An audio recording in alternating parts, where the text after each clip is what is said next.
Welcome back to our channel Shri Medha maths tutorials in Telugu. ఈరోజు మనం ఈ వీడియోలో inter first year maths chapter number 2 relations and functions నుంచి మనకి ఎగ్జామ్లో టోటల్ వెయిటేజ్ ఎంత వస్తుంది, 15 మార్క్స్ వస్తాయి. ఓకే మేడం, 2 మార్క్స్ 1 మార్క్స్ మనం ఎక్స్పెక్ట్ చేయలేం కదా, జస్ట్ ఫార్ములాస్ అవి కరెక్ట్గా చూసుకుంటే సరిపోతాయి కదా నాన్న మరి. సో అందుకని ఇప్పుడు మనం ఫస్ట్ 8 మార్క్స్ సమ్స్ అనేవి చేద్దాం. ఓకేనా, మనం తక్కువ ప్రాక్టీస్ చేసినా ఎక్కువ స్కోరింగ్ ఉన్న చాప్టర్స్ నుంచి ప్రాక్టీస్ చేసామనుకో కన్ఫామ్గా మనం పాస్ అవుతాం. ఓకేనా, సో లెట్ ఫస్ట్ క్వశ్చన్ చదవండి. Let f of x equal to X square and g of x equal to 2x + 1. మనకి ఇక్కడ 2 ఫంక్షన్స్ ఇచ్చారు. అయితే మనల్ని ఏం ఫైండ్ అవుట్ చేయమంటున్నారు? Find f + g of x, f - g of x, f into g of x, f by g of x. So మనకి question చదవగానే ఎప్పుడైనా మన బ్రెయిన్లో స్ట్రైక్ అవ్వాల్సినవి 3 థింగ్స్. క్వశ్చన్లో ఇచ్చిన డేటా ఏంటి, మనం ఏం ఫైండ్ అవుట్ చేయాలి, మనం ఫైండ్ అవుట్ చేయడానికి యూజ్ చేయాల్సిన ఫార్ములాస్ ఏమైనా ఉంటే అవి ఏంటి. మనం క్వశ్చన్ చూసుకోగానే ఈ 3 థింగ్స్ అనేవి ఫైండ్ చేసుకోగలగాలి. సో ఫస్ట్ గివెన్ డేటా ఏమి ఇచ్చారు? f of x అనే ఒక ఫంక్షన్ ఇచ్చారు ఎక్స్ స్క్వేర్, అండ్ అలాగే g of x అనే ఇంకొక ఫంక్షన్ ఇచ్చారు 2x + 1. సో ఫస్ట్ వన్ మనం ఏం ఫైండ్ అవుట్ చేయాలి? f + g of x. So f + g of x తీసుకున్నాను. సో అంటే ఇప్పుడు ఏమవుతుంది? ఇది f of x + g of x. అర్థమైందా నీకు? ఇక్కడ నేను ఏం రాశాను? f of x + g of x. ఒకవేళ ఇక్కడ x ప్లేస్లో f + g of 2 అని అన్నారనుకో, అంటే ఇక్కడ x ప్లేస్లో మనం ఎంత రాసుకుంటాం? 2 రాసుకుంటాం. 3 ఇస్తే 3. అర్థమవుతుందా? సో ఫస్ట్ ఇచ్చిన ఫంక్షన్ f of x ఏంటి? X square. అంటే అలాగే నెక్స్ట్ ఏం చేయాలి? మనం ఫంక్షన్ ప్లస్ చేయాలి, ప్లస్ g of x ఎంత? 2x + 1, 2x + 1. ఇంక దీన్ని ఏమైనా ఎడిషన్ చేయడానికి ఉందా? లేదు కదా. X square X constant, X square + 2x + 1. So f + g of x అనేది మనం ఫైండ్ చేసేసాం. It's complete. Next second one చూడండి, f - g of x. అంటే ఇప్పుడు ఏం చేయాలి? మనం మైనస్ చేయాలి. f of x - g of x. So what is f of x? X square. Next మనం ఏం చేయాలి? మైనస్ చేయాలి. ఇక్కడ బ్రాకెట్ మస్ట్ అండ్ షుడ్.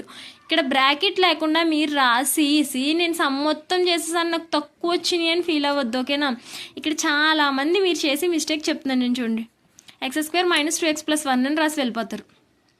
మీకు కంగారు, మీకు సమ్ వచ్చు, మీకు ఎలా చేయాలో తెలుసు కూడా, మీరు డైరెక్ట్గా ఇలా ఎక్స్ స్క్వేర్ - 2x + 1 అని రాసేస్తారు. అంటే ఇక్కడ ప్లస్ పెట్టాం కదా మేడం, ఇంక 1 ఏం చేయలేదు కదా, ఇక్కడ మైనస్ పెట్టాం, 1 ఇంకేం చేస్తాం? మైనస్ ఉన్నప్పుడు బ్రాకెట్ లోపల ఎన్ని టర్మ్స్ ఉంటే అన్ని టర్మ్స్ని మైనస్తో మల్టిప్లికేషన్ చేయాలి. ఓకేనా, ఇలాంటి చిన్న చిన్న మిస్టేక్స్ రాకుండా ఎక్కువ స్కోర్ చేయడానికి మరి మన ఛానల్ని సబ్స్క్రైబ్ చేయండి. ఓకేనా, so X square plus into minus, so minus into plus ఏమవుతుంది? మైనస్. X square - 2x - 1. ఇప్పుడు మనకి f - g of x అనేది కంప్లీట్ అయింది. నెక్స్ట్ వన్ ఏంటి? Third one f into g of x. అంటే f of x into g of x. So f of x function ఏంటి? X square. And అలాగే g of x function ఏంటి? 2x + 1. So X square into 2x ఎంత? 2x³ plus 1 into X square. So third one కూడా complete అయింది. Next చూడండి, f of g by x. అంటే ఏంటి? f of x by g of x. f of x ఎంత? X square by 2x + 1. ఇక్కడ డినామినేటర్లో మనకేమైనా rational numbers వస్తే దాన్ని రూట్లో వచ్చినా రేషనలైజ్ చేయాలి, కానీ ఇలా ఉన్నప్పుడు రేషనలైజ్ చేయాల్సిన అవసరం లేదు. మీకు ఇక్కడ x ≠ వాల్యూ రాయడం రావట్లేదు అనుకుంటే మీరు ఇక్కడతో సమ్ని స్టాప్ చేసేయండి, నో ప్రాబ్లం. ఓకేనా, ఇక్కడ రాంగ్ వాల్యూ రాసి మీరు ఇప్పటి వరకు ఇంత సమ్ చేశారు కదా, ఇదంతా ఇంప్రెషన్ పోతుంది. ఓకేనా, ఇక్కడ మీకు రాకపోతే జస్ట్ లీవ్ ఇట్, ఇక్కడతో వదిలేయండి. ఇక్కడ x ≠ అంటే x వాల్యూ 0 అవ్వకుండా తీసుకోవాలంటే ఇప్పుడు x ప్లేస్లో మనం -1/2ని కనుక సబ్స్టిట్యూట్ చేసుకుంటే 2 క్యాన్సిల్ అవుతుంది, -1 + 1 0 అవుతుంది. డినామినేటర్లో 0 అవ్వకుండా ఉండడానికి ఒక x వాల్యూని రాయాలి. ఓకే, నెక్స్ట్ వన్ చూద్దాం. If f = 4, 5, 5, 6, 6, -4 and g = 4, -4, 6, 5, 8, 5, then find f + g, f - g, 2f + 4g, f + 4, f into g, f by g. So మనకి ఇక్కడ 2 ఫంక్షన్స్ ఇచ్చారు, 6 వాల్యూస్ అనేది మనం ఫైండ్ అవుట్ చేయాలి. సో ఇవన్నీ ఫైండ్ అవుట్ చేయాలంటే మనకి ఫస్ట్ థింగ్ కావాల్సింది ఏంటి? డొమైన్. మనకి ఫస్ట్ థింగ్ కావాల్సింది ఏంటి? డొమైన్.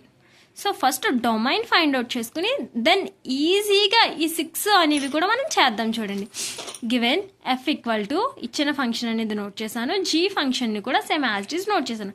ఇప్పుడు మనకి డొమైన్ కావాలి. డొమైన్ ఏమవుతుంది 4 4. సో 4 అనేది ఒక డొమైన్. నెక్స్ట్ 5 6 సెట్ అవ్వట్లా, 6 8 సెట్ అవ్వట్లేదు మేడం. కానీ ఇక్కడ 6 6 సెట్ అవుతుంది కదా. సో డొమైన్ ఏంటి 4, 6. సో ఫస్ట్ వన్ ఏం ఫైండ్ అవుట్ చేయాలి, ఎఫ్ ప్లస్ జీ. మేడం పక్కన 4 ఎందుకు రాశారు, నా డొమైన్ ఎంత 4 and 6 కదా. ఇప్పుడు ఏమేమి ఫైండ్ అవుట్ చేయాలి మనం, ఇక్కడ ఇచ్చిన 6, ఇక్కడ మనకి 6 కాదు 7 8 ఎన్ని సమ్స్ ఇస్తే అన్ని సమ్స్కి కూడా డొమైన్లో మనకి ఎన్ని వాల్యూస్ వచ్చాయితే అన్నీ చేయాలి. ఒకవేళ డొమైన్లో నీకు ఇచ్చిన డేటా ప్రకారం క్వశ్చన్లో 3 వచ్చాయా నువ్వు 3 చేయాలి. ఓకేనా, ప్రతి దానికి అలా అన్నీ చేయాలి. So first F plus G of 4 అంటే ఏమవుతుంది, ఆల్రెడీ ముందు సమ్లో మనం చేసాం, F of X plus G of X అన్నాం కదా. ఇప్పుడు F of 4 plus G of 4. What is F of 4 అంటే ఎంత 5 నోట్ చేసుకున్నాను. జీ ఆఫ్ 4 అంటే ఎంత -4. 5 - 4 value 1. Okay, very good. Next ఏం చేయాలి, F plus G of 6. So F of 6 plus G of 6. F of 6 value ఎంత -4 అండ్ అలాగే G of 6 value ఎంత 5. -4 + 5 ఎంత 1. -4 + 5 ఎంత 1. So F plus G equal to 4, 1 6, 1. ఈ డేటా ఎక్కడి నుంచి వచ్చింది ఇంతకేని, ఎఫ్ ప్లస్ జీకి నేను 4 తీసుకున్నప్పుడు నాకు ఎంత వాల్యూ వచ్చింది 1. 4, 1. ఎఫ్ ప్లస్ జీ దగ్గర 6 తీసుకున్నప్పుడు ఎంత వాల్యూ వచ్చింది 1. So it 6, 1. క్లియర్ అయిందా డౌట్. నెక్స్ట్ వన్ చూద్దాం, ఎఫ్ మైనస్ జీ ఆఫ్ 4. మీ ఎవరికైనా ఇంకా డౌట్స్ ఉంటే కనుక ఒకసారి నాకు వాట్సాప్లో మెసేజ్ చేయండి, నేను మీకు వాయిస్ మెసేజ్లో రిప్లై ఇస్తాను, no problem. So F of 4 minus G of 4. F of 4 value ఎంత 5, జీ ఆఫ్ 4 వాల్యూ ఎంత -4. కానీ మనం చేయాల్సింది ఏంటి, ఇక్కడ మైనస్ చేయాలి. సో ఇట్స్ -5 మైనస్ ఆఫ్ -4 అంటే 5 + 4 9. ఓకేనా, F minus G of 6. So F of 6 minus G of 6. F of 6 value ఎంత -4, జీ ఆఫ్ 6 వాల్యూ ఎంత 5. మనం చేయాల్సింది మైనస్ కాబట్టి ఇట్స్ -5 అంటే ఎంత -9. So F minus G equal to 4 తీసుకున్నప్పుడు 9 వచ్చింది కదా 4, 9. 6 తీసుకున్నప్పుడు -9 వచ్చింది కదా 6, -9. సో థర్డ్ పార్ట్ ఏంటి 2f + 4g ఆఫ్ 4 అండ్ అలాగే దీనికి ఇక్కడ మళ్ళీ 6 కూడా చేయాలి మనం. ఓకే, అర్థమవుతుంది కదా. చూడండి 2f of 4 + 4g of 4. F of 4 ఎంత 5. సో 2 5s are 10 అండ్ అలాగే 4 ఇంటూ జీ ఆఫ్ 4 ఎంత -4. 4 4s are 16. 10 - 16 -6. సో నెక్స్ట్ చూడండి 2f + 4g ఆఫ్ 6. 2 - 4 అండ్ అలాగే +4 ఇంటూ 5. 2 - 4s are -8 + 20 అంటే 12 వచ్చింది ఆన్సర్. ఇప్పుడు 2f + 4g వాల్యూ ఇప్పుడు రాయాలి. సో ఇందాక మనం 4 తీసుకున్నప్పుడు ఎంత వచ్చింది -6. సో 4, -6. 6 తీసుకున్నప్పుడు 12 వచ్చింది. So it 6, 12. Okay, next one చూడండి ఎఫ్ + 4 ఆఫ్ 4.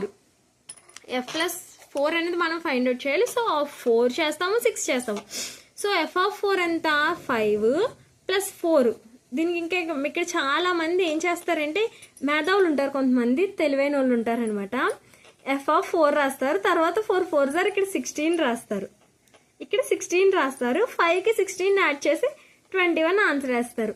వాళ్ళు ఫీలింగ్ ఎలా ఉంటుందంటే చాలా కరెక్ట్ చేసేసాం మనం అనుకుంటాం. నన్ను ఇక్కడ ఇది 4 ఉంది కదా మనకి, ఈ ప్లస్లో ఉన్న వాల్యూతో ఈ 4ని మనం మల్టిప్లికేషన్ చెయ్యము. ఓకేనా, ఫంక్షన్స్కి మాత్రమే చేస్తాము, నెంబర్స్కి న్యూమరికల్ నెంబర్స్కి మనం చెయ్యము. So F of 4 value 5 + 4 it's 9 and అలాగే ఎఫ్ + 4 6. ఎఫ్ ఆఫ్ 6 + 4 చేయాలి. 6 4s are 24 రాయొద్దు ఇక్కడ. ఓకేనా, సో ఎఫ్ ఆఫ్ 6 వాల్యూ ఎంత -4 + 4 ఇట్స్ 0. ఇప్పుడు ఎఫ్ + 4 వాల్యూ రాయండి. 4 తీసుకున్నప్పుడు 9 వచ్చింది 4, 9. 6 తీసుకున్నప్పుడు 0 వచ్చింది 6, 0. నెక్స్ట్ వన్ చూడండి ఎఫ్ ఇంటూ జీ ఆఫ్ 4 అంటే ఎఫ్ ఇంటూ 4 జీ ఇంటూ 4. మనం ఇక్కడ రెండింటికి 4తో మల్టిప్లికేషన్ చేసి ఇక్కడ ఎందుకు చేయొద్దంటున్నారు, ఇక్కడ ఎడిషన్ చేస్తున్నాం కదా నాన్న. ఓకేనా, సో 5 ఇంటూ -4 -20. 6 తీసుకున్నప్పుడు -4 ఇంటూ 5 -20. సో ఇప్పుడు ఎఫ్ ఇంటూ జీ వాల్యూ ఎంత 4, -20. 6, -20. డన్. లాస్ట్ వన్ చూడండి ఎఫ్ బై జీ ఆఫ్ 4 అంటే F of 4 by G of 4. F of 4 value ఎంత 5 అండ్ అలాగే జీ ఆఫ్ 4 వాల్యూ -4. -5/4 అంటే న్యూమరేటర్లో ఉన్న డినామినేటర్లో ఉన్న మైనస్ మనం న్యూమరేటర్కే మెన్షన్ చేస్తాము. అండ్ అలాగే F by G of 6, F of 6 value తీసుకున్నాము, జీ ఆఫ్ 6 వాల్యూ -4/5. ఇప్పుడు ఎఫ్ బై జీ రాయాలి మనం. ఎంత 4 తీసుకున్నప్పుడు -5/4, సో 4, -5/4. 6 తీసుకున్నప్పుడు -4/5, 6, -4/5. All the best all of you. మీకు ఇంకేమైనా డౌట్స్ ఉంటే కనుక స్క్రీన్ మీద ఉన్న వాట్సాప్ నెంబర్కి మెసేజ్ చేయండి. మీకు ఈ వీడియో హెల్ప్ అయింది అనుకుంటే ఛానల్ని తప్పకుండా సబ్స్క్రైబ్ చేయండి.